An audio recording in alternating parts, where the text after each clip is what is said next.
Mike's on Mike, a conversation about politics, government, and Jacksonville, with 50-year opinion leaders Mike Hightower, Mike Tolbert, and award-winning broadcaster and longtime political observer, Mike Miller. Welcome to another episode of Mike's on Mike. I'm Mike Miller, along with Mike Hightower in the studio, and Mike Tolbert is back at his remote studio. And we're delighted to have you with us in the bar in about an hour and a half, folks, if we can get that far. Anyhow, delighted to have you with us. Thank you so very much. And of course, as always, the Mike's on Mike program is brought to you by the Jacksonville History Center, where our friend Alan Biss and his great staff help us in keeping the lights on and the cameras rolling. And thank you so much to our donors who keep us on the air. We appreciate it very much. Thank you. Our guest today is Downtown Investment Authority CEO Lori Boyer. Lori was first on Mike's on Mike back in September of 2023. We thought it was time to have her back to give us an update on all that's going on in downtown, and there seems to be a lot going on. Lori became CEO of the DIA back in July of 2019 after serving on the city council, including as its president in 2017. An attorney, Lori has also been a principal in numerous real estate investment and property management companies. And Lori, it's great to have you back. Thank you so much for agreeing to be here. Thank you. Welcome back. Absolutely. Right. Glad to be here. Mr. Tolbert, kick us off, please. I'll be happy to. Lori, thank you for coming back and visiting with us again. I know my absence is disappointing to you, but they'll more than make up for it. Well, that's one person in the room was disappointed, but that's about it. Lori, as you know better than anyone, downtown has for a long time been burdened, rightly or wrongly, with the reputation of a city of renderings. Lots of announcements and not much action. But recently, it seems to us that that's really changing. Mm-hmm. I get the impression that downtown has momentum, and that's what we want to really talk to you about today. But to begin the discussion, I want us to address the elephant in downtown. I think by now most people have what I'd call Laura Street trio fatigue. Would you update us on what's happening with the trio right in the heart of downtown? Is there a reason to believe now that there may be a light at the end of this tunnel? Unfortunately, I'm not the right person to ask that, because here's what I can tell you. I know that Paul Bertozzi, Live Oak Contracting, had been in conversations with the mayor's office and appeared before council and said they were negotiating to purchase the Trio property, and that was supposed to close by year end. It did not. I know that there were a few subsequent conversations where they had a contract, and then last I heard is that contract did not close. So I have not had any further conversations with either Live Oak or the current owner, and so I have no real good update to provide you to give you any light at the end of the tunnel there. So just to clarify, is he is trying to purchase from... Not Summit. Live Oak. Live Oak. Right. Live Oak. Is trying to purchase from Atkins. From Southeast, and correct. That's where we thought we were at the end of the year and going forward. Correct. And nothing has moved. That has not closed. My understanding is there were some, ongoing negotiations, discussions, challenges with that, and no real progress that I'm aware of. May I also follow up? What's it going to do? Is it going to take an order to demolish to get something done? Well, I believe the city has instituted or reinstituted various steps in the process of their foreclosure action. Okay. Well, to follow up, though, what the three mics have talked about, and give credit to Tolbert on that, given the condition of these buildings, what we're afraid of is one day we're going to be talking about the downtown duo. The way this has dragged on, and somebody doesn't seem to understand the importance of coming to an end. Totally agree with that. Valid concern. And one of the things that frustrates me was we had municipal code compliance, 10 or 15 years ago, go out, cite the property for deterioration and failure to maintain, had a code compliance lien. That's what the foreclosure lawsuit's about. And all of that has been held in abeyance at the request of Southeast because they were going to do the restoration. eventually, you have to pursue that lean effort to make sure something happens to stabilize the buildings, and we don't just let them fall apart by neglect. And let me just one more short point on this thing before we move on. But I recall when the Barnett Bank building was being discussed and negotiated, that at that point, the developer said, I can't tell you exactly what the cost is going to be because we don't know how much mitigation is going to have to be done because of the condition of the building inside. And until we get in there and start taking down walls, we're not going to know how much mold there is and how much other debris is in there that we're going to have to pay for. Is that also an issue with the trio where they really don't know what the cost would be to renovate this thing because they haven't gotten in there to check out whether or not I really can't answer that. I've been told that they've done a lot of analysis in both structural and on materials. So my guess is that they've poked holes in walls, or there's already plaster that has fallen off that have given them a good view at what the condition is. But Barnett was in a little better shape because there had been renovation work done on it, so it was probably and they were hidden. newer. It was newer too, wasn't it? Well, and the windows, I mean, it was still Had been redone. Yeah, Yeah. It was apples and baseball. But I mean, I'm not trying to be negative here. Yeah, I am, Dave. I'm really frustrated that it seems like personal agendas is getting in the way of what's right and what should be done for the city and what we're attempting to do downtown, and that really ticks me off. Understood. Okay. What I'm going to take exception to is the fact that those personal agendas are being pinned on DIA. Well, And I totally disagree with that and think that is an inappropriate accusation because we have repeatedly reviewed the owner's requests for various incentives and how to move forward and have approved them on multiple occasions. It's privately owned.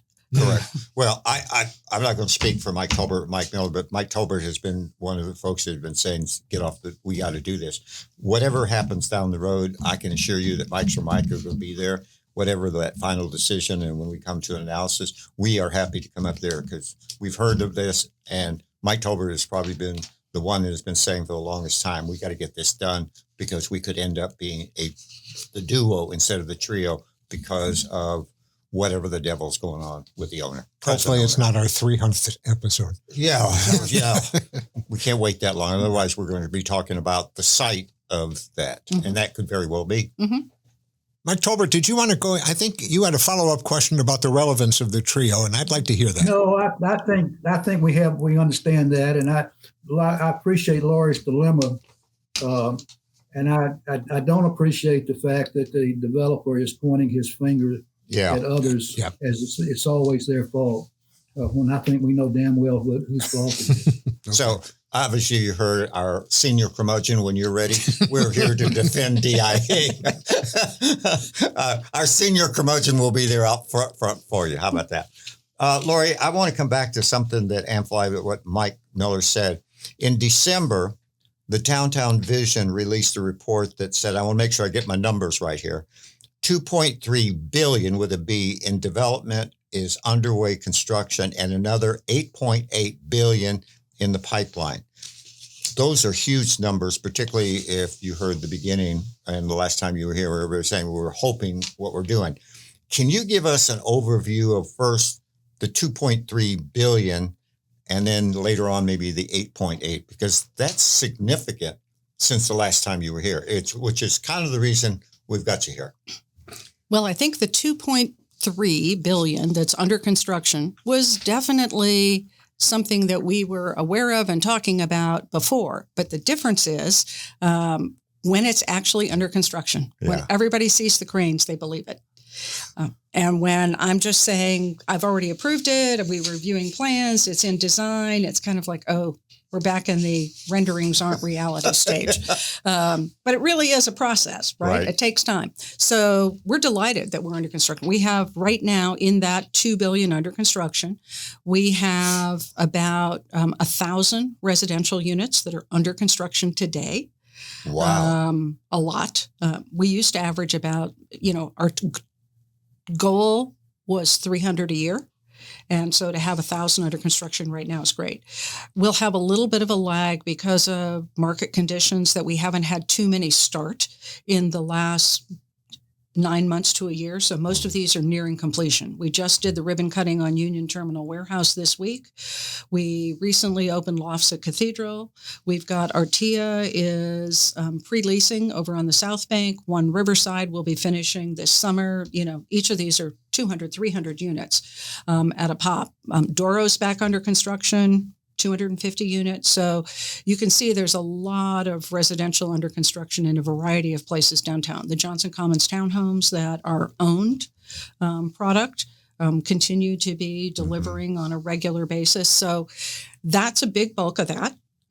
There's also retail under construction, and the 2.3 billion number, which is a nice number to use, is private development. Private. Right. So that does not include all the public infrastructure value. That's why when you mentioned it to me, I wanted to look up which table we were taking that from. Right. Some of the things in the pipeline are more real than others. So when you talk about the 8.3, I always get a little bit shakier because that may include Trio. I don't know. I'd have to look at Jake's numbers. I mean, it definitely includes full build out at River's Edge, which right now we have the Toll Brothers townhomes are under construction and selling for a nice price. They're, I think, in the market in the high 700s, low 800s. So that's going well. But there are also projects in that list that are more tenuous and aren't happening. Gateway, their first building is already under construction, causing some of the traffic issues on Church Street. And their second building, I was in a meeting and I heard they plan to break ground on that in April or May. So they're continuing to move along on the Pearl Square district. That is great. Yep. Since John Delaney's administration, we've always been hearing that the viable number of residences for downtown is 10,000. You said, of course, in 2023, when you were here before, that residential is your core business. And we can get into that a little bit later on if you'd like. That same recent Downtown Vision report that we talked about before last year said downtown housing units had only increased last year by 100. Is that correct? And downtown residents actually decreased, even though the number of residences were increasing. I guess the question has two parts. First, what happened in that situation, if you know? And secondly, what's different today than it was back in 23 and 24? Well, so I don't know what was the decrease in actual number of residents and whether that was a way they're calculating it on it's typically they do 1.2 people per unit or something like that. So I don't know if that was the factor number. The part of the decrease was we lost Doro to the fire. Oh, yeah. So Doro was nearly completed. It was on the schedule to be completed. It was pre-leasing. We had people that had already leased units in it, and then it burned down. Right. So now it's under construction, and it's back in that 1,000 that we'll deliver in a year and a half. But that's part of the blip that happened in that 1 year. Do we still think 10,000 is the viable number? Absolutely. Okay. We think that within 2 years, 2.5 years, we'll be well over that, maybe at 11,000. Okay. Let me follow up with one other to Okay. that. How about market priced housing? Because when you take a look at it, a lot of the workers that are in the downtown area, these are not high paying jobs. Many of them are service industry jobs. And I'm sure there are people that want to live downtown if they can. And the same holds true that once UF grad school is built, you're going to have a lot of students, even though they're older students and many of them have at least part-time jobs. They're still not going to be able to afford those $2,000 a month rents. What are we doing about compensating for that and supplying that level of housing so that people can afford it? We really have a great blend of truly affordable housing, what we call workforce housing, Right. and then market rate housing in downtown, much more so than you're going to find Would you anywhere. give a quick 20 seconds difference Sure, between? absolutely. So when I'm saying truly affordable, I'm talking about something that is 80% of the average median income or less can afford that rent. So that starts to qualify for various of the affordable housing tax credit programs and other things that the state and federal government provide. So far. Some of them maybe 30%, 40%, 50%, but they're in that range. If you're in the 80 to 120 range, So someone that is 80% of the average median income up to 120. And this is your teachers and firemen and, regular working folks, right? Right. That we call workforce housing. Got it. And then market rate in some neighborhoods in downtown is equivalent to the workforce rate. Because in La Villa or in Cathedral right now, what you pay for a market rate unit is actually equivalent to that. That is not on a per square foot basis what you would pay for maybe the Peninsula or the Strand or some other housing in downtown, which is higher than that. And that kind of constitutes our market rate. What we're now seeing the apartments on the riverfront that we call One Riverside, where the old Times Union Publishing used to be. Right. They're renting, I'm hearing, that they're in the $3.50 a square foot range. That's great for us in terms of making the construction numbers pencil, but it doesn't help with affordability. Yeah. But if you look at, and I can send to you a table if you want to put it up with it, how many different affordable unit products we have in downtown. All of the various Vescor loft products, lofts at Jefferson, lofts at Monroe, lofts in Brooklyn, lofts at Cathedral now, are in that range that cover both affordable and workforce and have some market rate in them. We have senior housing that is affordable, and we have a number of of workforce as well. Home Street on the South Bank is in that workforce category. So we kind of get a great blend across downtown. Mr. T? Yeah, Laurie, downtown has always been a center for employment. I think there are over 50,000 folks that work down there right now. But recently, Citizens Insurance said it was going to move to the suburbs and take 1,000 employees with it. How does that impact downtown, and how do you feel that emptiness once they're gone? Well, I certainly hate that they made that decision. I mean, there were a lot of folks trying to encourage them to choose to stay downtown. However, that handwriting was on the wall, I don't know, 6 or 9 months ago when they put out their first RFP and limited it just to the South Bank, that's really where they were trying to head. Despite efforts to the contrary, that's still the decision they've made. I would say that the immediate impact to downtown in terms of vibrancy and activation is not as great as you might think, because so many of their particular employees had been working from home or hybrid. And they're only being required to come back to the office now, which is part of the reason that they were looking to be closer to where most of them lived, which apparently is in St. Johns County and on the south side. From the standpoint, though, of more importantly, we rely on those corporate office buildings both to bring people downtown and for the tax base downtown. And losing that large a lease is significant. We've got problems in a couple other buildings that also have high vacancy rates, and we are looking at a whole variety of different opportunities to backfill those. One of the challenges is, to the extent we have hybrid workforce situations with many corporate employers, they downsize the amount of space they require. So they just don't take up the amount of space. I know that JEA has their old corporate headquarters building on the market right now and looking for multifamily residential. So the more that we can take office space out of the supply and not have that available, that's part of what will help compress that. Yeah, just on the JEA, I think that from the first time we thought about that, when I was still there, when we were thinking about that new building, I mean, I think it's gone through 2 iterations of coming down, because the decision was people were going to work from home because of the pandemic. So it went from one size to it's even gone to, I think they had it reduction twice on that. And with really, when you kind of look at this, I just want to make sure a lot of that, what you're seeing, as you said, hybrid, is a really result of pandemic. I mean, that has changed our world. Right. I mean, it's in so many ways, but particularly for buildings like that. A lot of people, because of it, are still working from home and not wanting to return their offices, which is an issue we're hearing across the country and in Washington. Over 25% of downtown office space is vacant. And yet we read that there's 400,000 feet of new office space that is planned.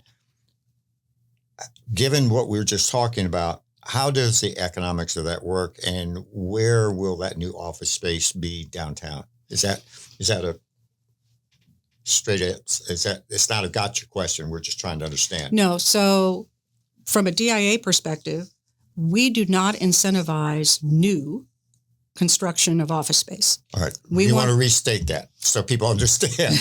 Yeah. So DIA is only incentivizing occupancy of existing office space.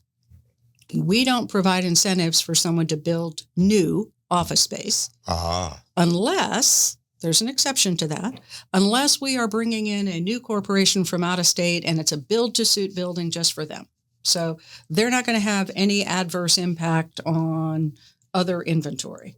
But we would not support someone building new space and stealing tenants from other existing buildings to fill it up. That doesn't help us at all with the overall numbers. The new office space you're seeing is envisioned to be built to suit for particular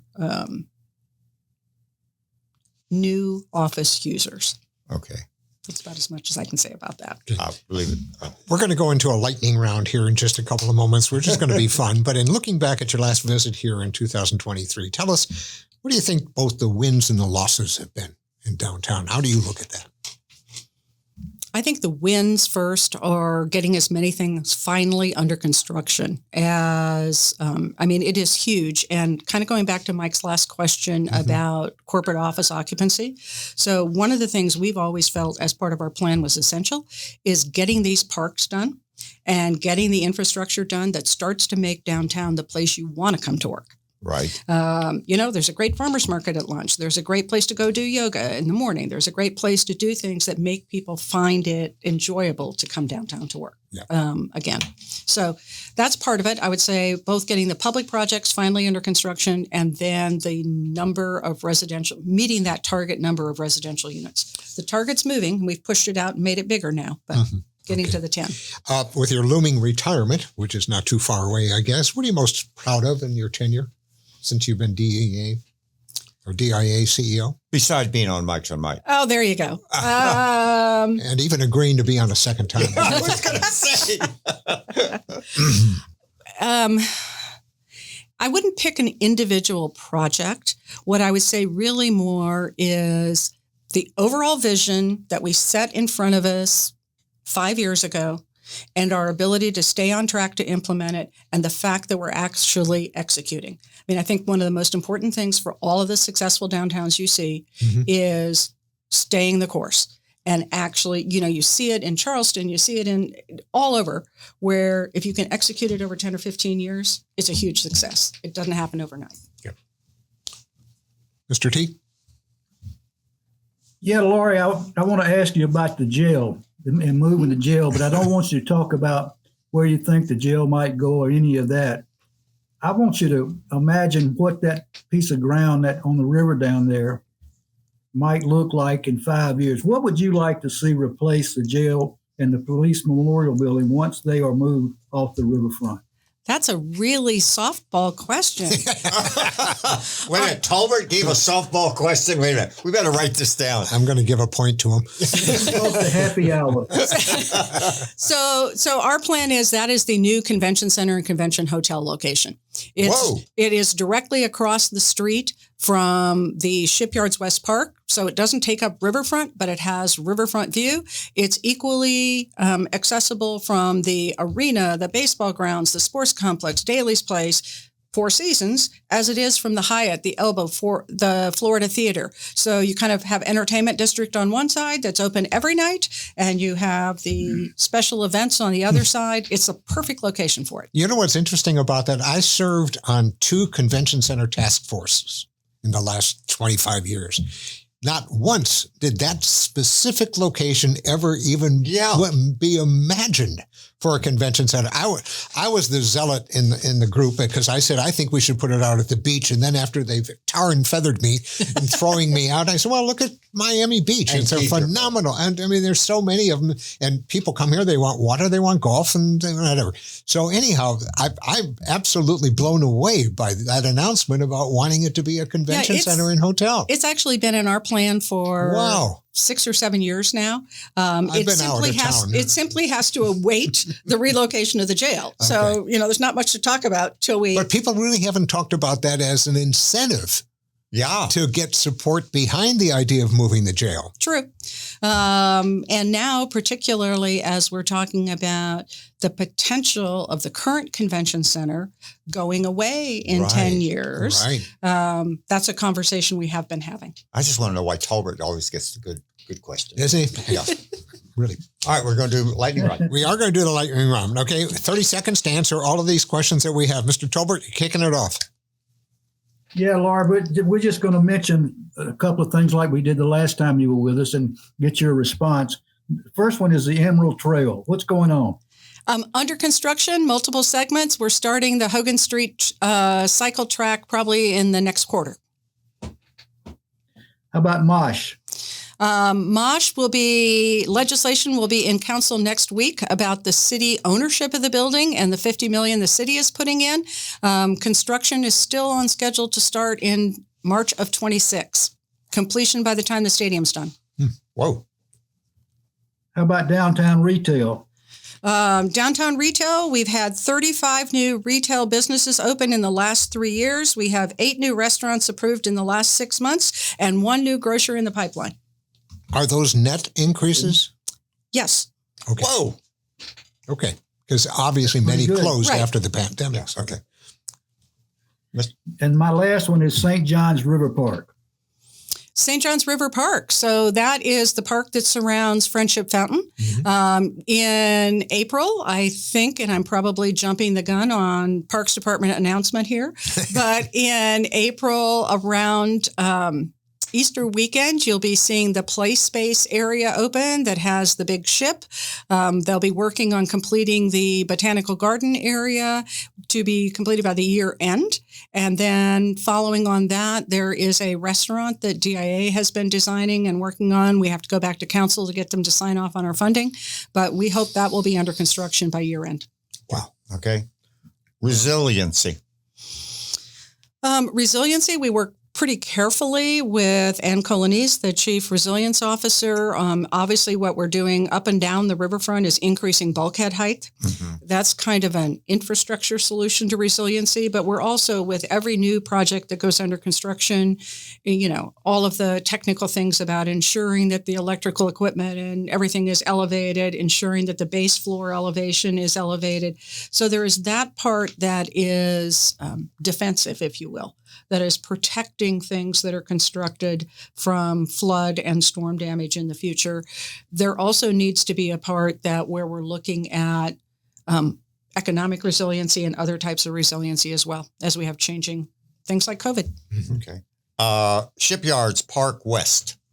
Shipyards West Park is in design. It is currently at 60%. My understanding is they're starting that design again. I talked to the Parks Department about it this week. They plan to finish design by the end of this year, be under construction first quarter, second quarter 26.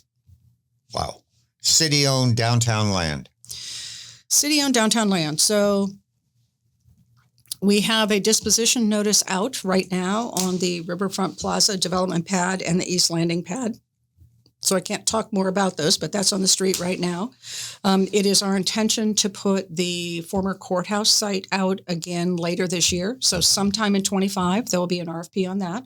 Our goal is to put Snyder out in second quarter of 25. Snyder Memorial Church. Oh, City-owned land in downtown. Oh, that's right. So whether that's an offer for a ground lease or but we're setting aside at DIA funds to help with the renovation costs on our side because we know council is so strapped and the city budget is so Tight Very right now. Yeah. So if we can help incentivize it to get it back in service, we're going to do that. That's some of them. Music Heritage Garden. Music Heritage Garden, also under construction right now. That's Mr. Miller's very interested in that one. I am. Okay. That one we are expecting to open first quarter 26. Can I bring my drum set? You can. There will be places where you can play. Yeah, Somewhere where there's bricked off from everybody else. All right, where's that going to be? That's between the Performing Arts Center and the Riverfront.